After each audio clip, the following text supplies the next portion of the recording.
Rob Ash Show featuring Drake University football.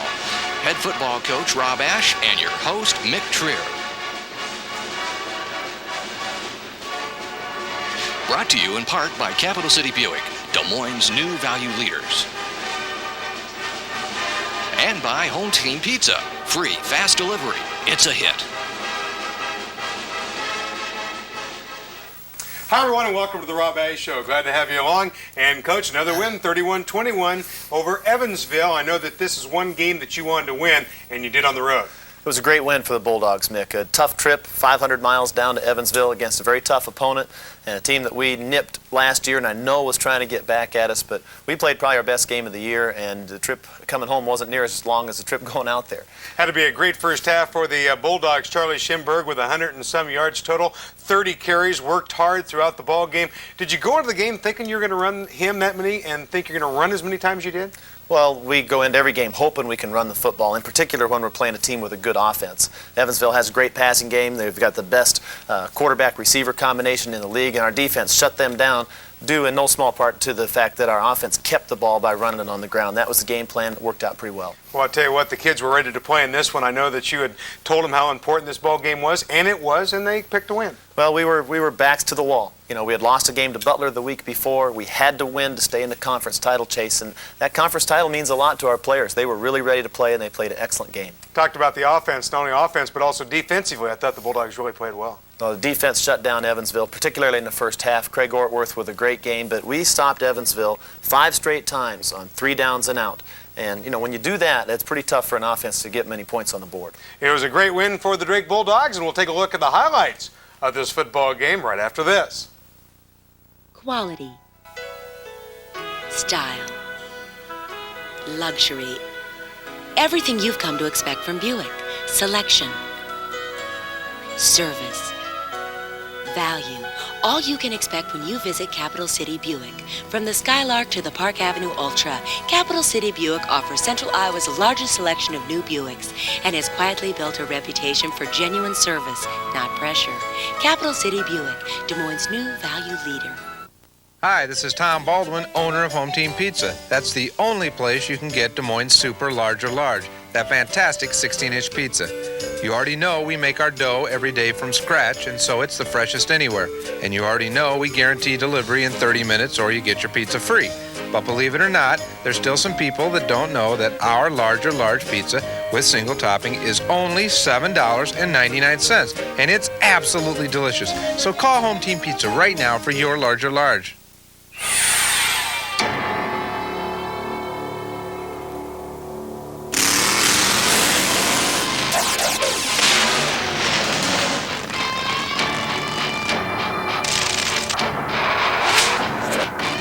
There's only one way I know how to drive.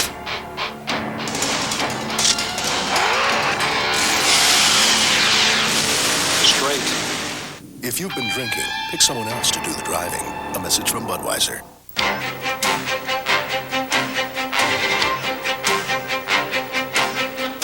When the delivery time of gasoline, diesel fuel, and motor oil supplies is crucial to Iowa industry. Timely personal service and quality Conoco products at an affordable price that service professionals and their customers can depend on. Parker Oil Company of Des Moines, Iowa.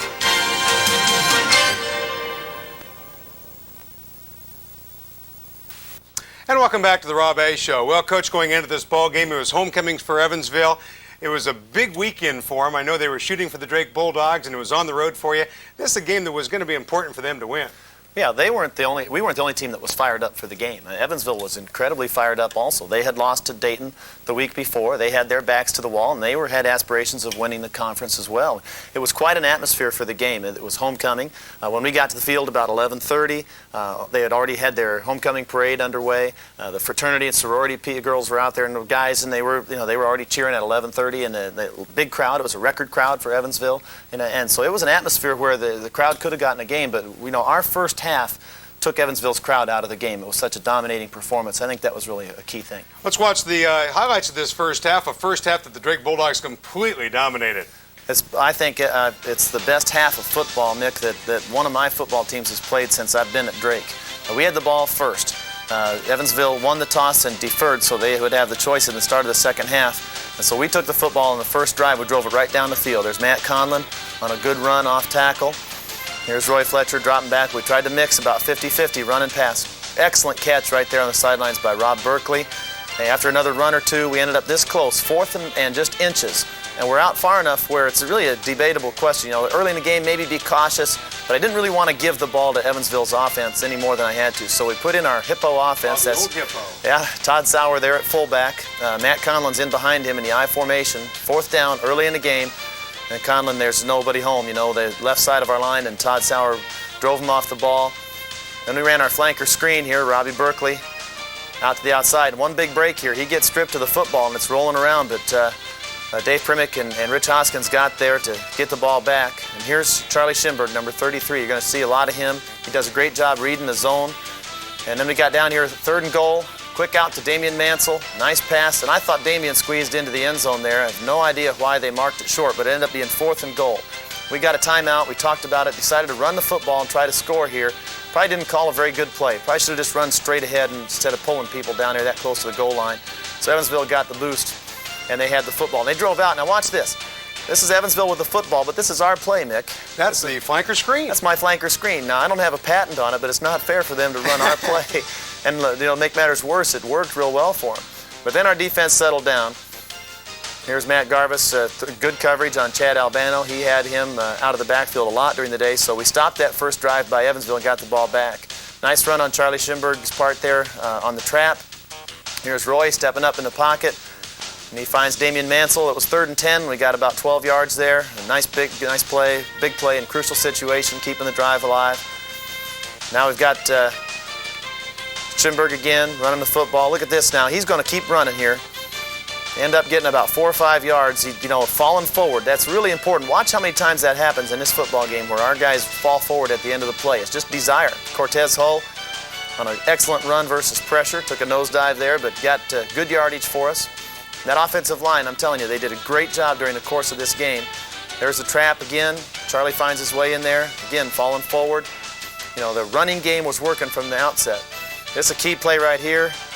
Again, Charlie running up inside. Look at his momentum, pushing him forward. We got down inside the 10. Unfortunately, we had an incomplete pass, and then we fell a little short. But this time, on 4th and goal inside the 5, we kicked the field goal, and it was 3-0 at the end of the first quarter. The next part of this ball game now in the second quarter, you're going to see why we stopped Evansville. First of all, when they tried to run, our guys flattened off. Sauer, Partridge, Ortworth, Todd Lee, the front guys, running again. I showed you a couple runs here just to show you that they could not run for a first down. They had gotten a first down completion, and then those 2 runs, they tried to get the first down on 2nd and 3rd down, couldn't do it. So we got the ball back again. Here's Fletcher dropping back. It's a nice pass over the middle to Mansell. He had 3 big catches early in the game. We got stopped here. We tried a 50-yard field goal. Billy tried this. There was a significant wind coming out of the south. We thought it might help push it over the crossbar. We didn't make it. So, you know, even though we had dominated the game to this point, we still hadn't gotten many points on the board. And then the defense really took over, like they've done in some other games. You look at the top of the screen. You saw Craig Ortworth coming. Top of the screen again, working against number 74. He doesn't get the sack, but he forced Fish out of the pocket and caused a bad pass. And so 2 times there, Ortworth helped us get the football back. Now the offense driving again. Here's Roy scrambling out of the pocket. Initially, Rich Hoskins was covered, but Rich got himself open when Roy scrambled, got available, working hard to get extra yards there, getting it across the 50 down in good scoring position. Now look at the top of your screen. You'll see Mansell take off. Roy drops back, and there's a hole right in the middle of the defense. A nice ball. Pretty good coverage, but Damian goes up real well for the ball. He caught that one for the touchdown, make it 10-0. Meanwhile, we still had good coverage by the defense. Here's Coach Neiman, had a great defensive plan in this football game. Made Evansville punt 5 consecutive times, as I said, after only running 3 plays. They tried to throw short, but look what happens here when they throw short. Look how many of our guys come up and wrap the ball carrier. I think that's important. That, give him the short pass and then make him pay for it when you tackle him. Again, look at the top of the screen now. Ortworth with the sack on Fish. Number 74 had a very difficult time blocking Craig. Then they had to punt. Now look at the top of the screen again. On this punt, Kerman Mason's going to block the punt. Then as it rolls around here, it takes a nice bounce back into the field of play. Kerman picked it up. He weaves his way through a lot of guys. Most of them are our guys trying to get a block for him for a big touchdown for us to give us 17-0 lead. Right away, Evansville had the ball again. Ortworth again now running in there and causing the fumble. Charlie Partridge, number 60, with the recovery. And the ironic thing is that Evansville had changed offensive tackles, and Craig still got the sack and the fumble. Now we're going to try to run the ball in here. We're down to the last minute of the first half, 17-0. Charlie Schimberg to the left, now Charlie to the right. Great blocking up front by the line, and Charlie gets in for the touchdown. Now there's just a few seconds left in the half, and I thought it was fitting to show you the last play of the half. Yep, another sack by Ortworth, this time number 77 at tackle, trying to get it done. Back with the second half after we show you some of the folks that helped make this show possible.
Coach, going into the second half, I can't believe you guys made many changes at halftime, that first half you played.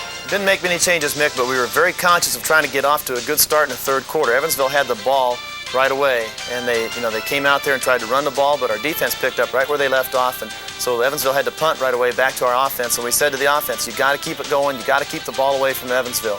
Here's a nice run by Cortez Hull. We had been running off tackle a lot. Evansville had made some adjustments, and so Cortez found the cutback lane, and then Roy here on a nice play, faking that same running action, throwing it to Rich Hoskins. Rich had a magnificent game, really played hard, got some extra yards there. And here's probably one of the key turning points in the second half, a flat pass by Roy. We had the ball down inside the 20, and Duncan, number 3 for Evansville, makes a nice play, cut in front of Roy. And this is the pivotal thing. It was 24-0, could have been 27 or 31-0. Instead, they scored, made it 24-6. They go for 2. Hoping to get 3 8-point plays and tie the game. Hans Hogue makes his first catch of the football game for a 2-point conversion. And then they got on fire. The crowd, which had been absent from the game, I mean, not literally, but, they hadn't been really involved, got involved. Evansville stopped us, came back here, 3rd and 12, and they got an excellent completion over the middle.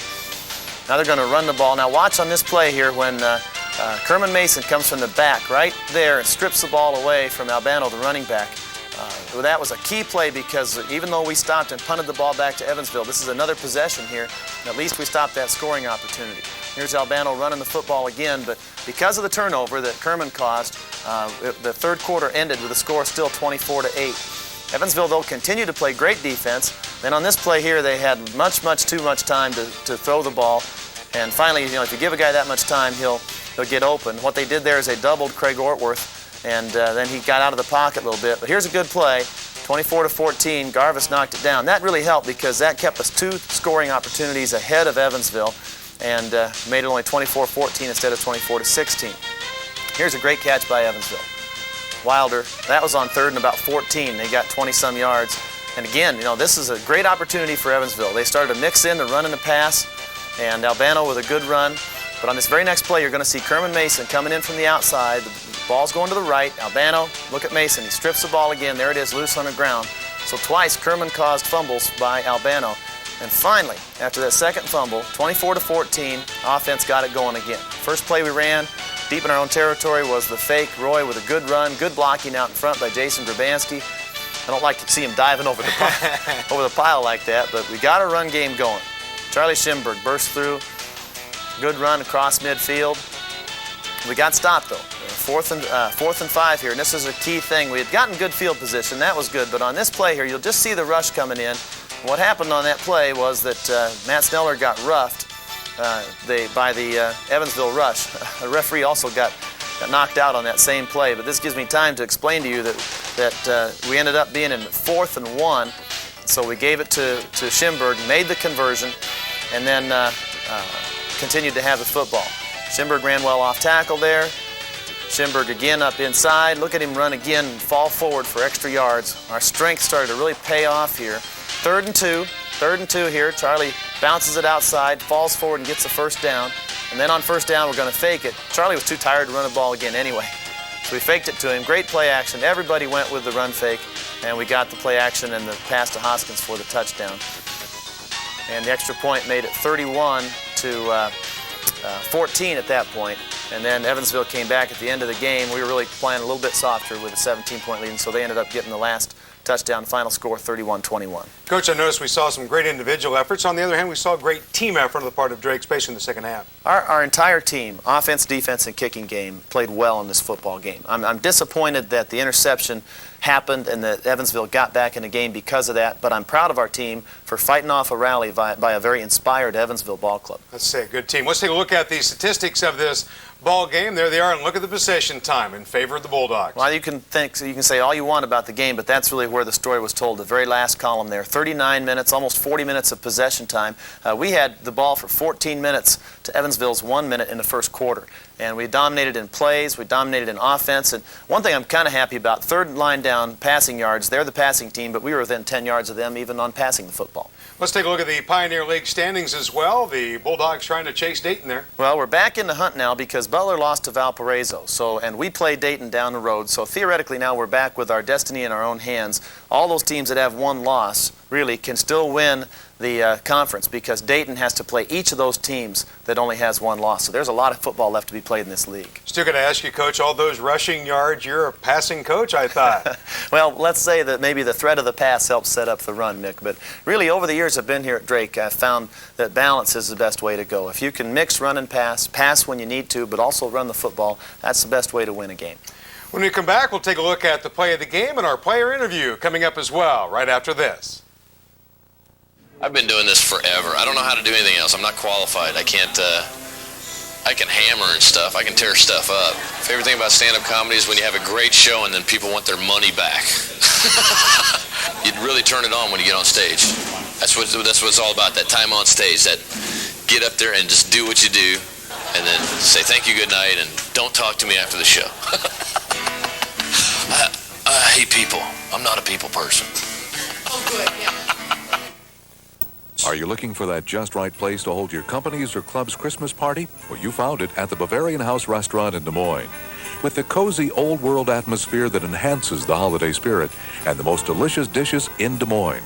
The Bavarian House features American favorites like prime rib and chicken, along with scrumptious German dishes and a dessert menu second to none. Call today to discuss your customized and personalized holiday party at the Bavarian House. 265-5611. That's 265-5611.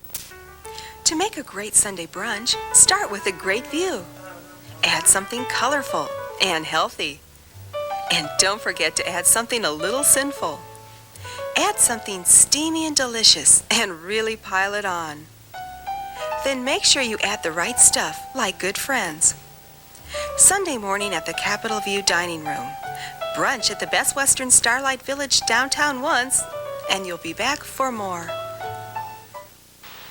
Time now for our Capital City Buick play of the game. Here's head coach Rob Ash. This week's play of the week is a blocked punt by Drake's Kerman Mason with about 3 minutes left in the second quarter. We were ahead 10-0, and Kerman ended up blocking the punt and then picking up the ball and running it in for a touchdown himself. Big play in the football game. When you come on here, you'll see that it's not only Kerman doing it himself. This is Brian Peck, Kevin Tippett, and here's Kerman lined up between those two guys. What they're going to do is create an opening between two of the Evansville down linemen for Kerman to come through. Now you'll see Kerman up in the air, great penetration. He gets his eyes on the ball and gets the punt blocked. As we come back and find the ball, it's bouncing like all footballs do in a crazy manner. And instead of bouncing out of bounds on this last hop, it bounced up into Kerman's hands. And watch now, as Kerman breaks in, you'll see some Drake players trying to get blocks for him. He takes a good hit by not only one, but two Drake players trying to help him get to the end zone. And after he fights off his own players, he finally makes it into the end zone. Big touchdown. It was a strange play, but all those guys running down there actually caused more congestion. But Kerman fought through it, scored the touchdown. Very exciting moment. Anytime the defense can score, it can turn the game around. It was a big play in the Evansville game for Drake on Saturday. A lot of big performances for the Drake Bulldogs on Saturday. A lot of great individual performances as well. It's time now for our Home Team Pizza player interviews. This week, Todd Kim has duels.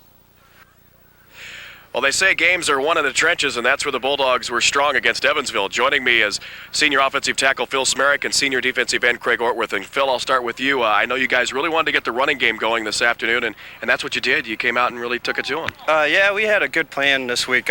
We had double teams on 2 people at least on the line, so we were able to get real good movement up front. And our basic plan was drive out 5-yard runs and just keep it consistent with those 2 double teams, and we did a great job at it. And this week, probably, and all the weeks that we've had, was the best that our whole offensive line and offense came together and did a great job, and we put it up. We had a little trouble at the beginning, punching in the end zone, but as soon as it got calm, we were able to do it. And basic thing, we got 3 points off the 2 drives, but we were able to roll after that. You know, you talk about developing some confidence, and you guys started picking up those 3rd down and 1s, 4th down and 1s in the second half, even though Evansville knew the run was coming, and I think that really shows that this line's developing, isn't it? Yeah, that's really key. On the first 2 plays, you know, you might have 8-9 yards, but that 3rd down is the most key, and they know it's coming, and they know it's run, so you just got to bear down and make sure you get. And we had a great job by Charlie Schimberg. He was just putting his shoulders down. We were picking up that 1 to 2 yards that we needed, and it was just great. It was just showing how our offensive line was coming back together. And then it also sets up the bootlegs. I know that hurt them a few times with Roy getting to the outside. Yeah, on the short downs, we were seeing that they weren't covering Roy. They just thought we were going to run the ball, and that opened up Roy on a few of those bootlegs, and they just worked like a charm. He had, I think, 2 or 3 for at least 15 yards, and it was great. They couldn't cover all of us, so we were just able to do it.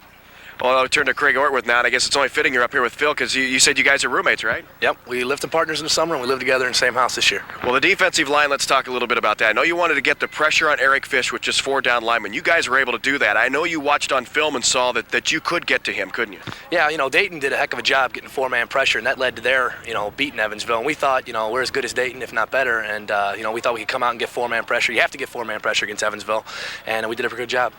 Talk a little bit about the cat and mouse game. I know, we see a lot of speed rushes from you, but you also have to vary that, don't you? You have to come underneath and really don't show the tackle the same rush each time, do you? Yeah, you try to beat him with speed early in the game, and that way you can get it in his head that you can beat him, and then when you give him the inside moves or the outside spins, that way he has to keep conscious of all 3. He can't key on one thing. Talk a little bit about the fumble late in the first half. It set up a touchdown. It looked like you stripped the football and Charlie Partridge came up with it. Coach Anderson really drills us on when you're coming from the backside, the quarterback's not looking at you to try to get your hand on the ball because he's not, he's getting ready to throw, and I just got lucky enough to get it out. This was a big win for you guys. It keeps you in title contention. You come back after a loss to Butler, and it was a great win for you. Yeah, in the 3 years since we've been up playing against these guys, we've never lost 2 in a row, and so it was a big game for us to win. And especially since we lost last week against a conference foe, we had to come back and get a victory.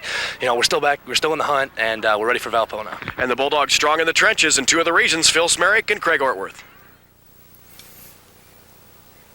When we come back, we'll talk to Coach Ash about Valparaiso right after this. Quality, style, luxury, everything you've come to expect from Buick. Selection, service, value, all you can expect when you visit Capital City Buick. From the Skylark to the Park Avenue Ultra, Capital City Buick offers Central Iowa's largest selection of new Buicks and has quietly built a reputation for genuine service, not pressure. Capital City Buick, Des Moines' new value leader. Hi, this is Tom Baldwin, owner of Home Team Pizza. That's the only place you can get Des Moines Super Large or Large, that fantastic 16-inch pizza. You already know we make our dough every day from scratch, and so it's the freshest anywhere. And you already know we guarantee delivery in 30 minutes or you get your pizza free. But believe it or not, there's still some people that don't know that our larger large pizza with single topping is only $7.99, and it's absolutely delicious. So call Home Team Pizza right now for your larger large. This message brought to you by Preferred Risk Insurance, America's non-drinkers insurance company.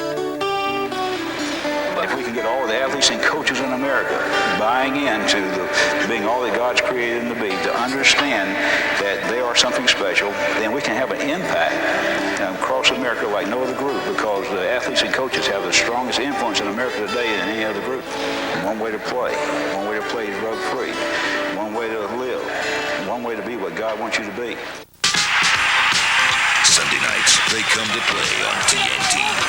Good guys versus bad guys. Showdowns and shootouts. The chase, the unexpected twist, the magic. And that's why on Sunday nights, we come to play. Sunday Night NFL on TNT. In Des Moines, watch TNT on Channel 27.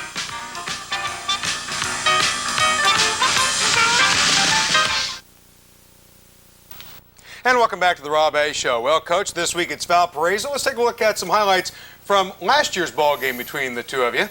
We played at Valparaiso last year, Mick, and it rained all day. They have a real good wide open attack, and Craig Ortworth there with a big play. You can see we had some great highlights. Brad Nemec there making an interception. They had a good passing game, but our pass rush and our intercepting did a good job. And then right before the half, we blocked a punt for a touchdown. John Kunster blocked the punt for us, and we scored right before the half. And then on the second half kickoff, Chad Briley takes this one back all the way, 90-some yards for a touchdown. So our special teams scored touchdowns on 2 consecutive plays and took us from a 12-6 game to a 26-6 game, and that really made a big difference. And so, the defense then wrapped it up in the second half. Look at the mud. But we really did a good job. We stopped their run game. We played harder, I think, than they might have expected, and the special teams contributed, too, to a good win. Both teams now are 4-1. Neither you or Valparaiso can afford another loss in the conference. Yeah, it seems like we just told this story, the backs to the wall, because it was Drake and Evansville last week, but when you stay in the hunt, that's the formula that you've got to talk about. We have a loss, Valpo has a loss, the winner will still be in the title chase, the loser is going to have to just be a spoiler. It's at home this year, and Valpo's a good opponent, but it's got conference title implications. Well, we've seen with a couple of teams now, we've seen the good running game, we've seen the good passing games. What are we going to see with Valparaiso? Well, Valparaiso has the best balance of anybody so far, so it's still a different preparation than what we've seen. They don't run the ball maybe as well as Butler or pass it as well as Evansville, but they do both as a combination better than anybody we've played so far. Their quarterback, Nick Browder, is 6'4". He runs the option, he runs a sprint out, he throws the ball, he's got a nice arm. They've got a real diversified offense. But you got to be happy with the Drake Bulldogs right now, the way they're playing offensively, defensively, special teams, everybody, and especially the offensive line.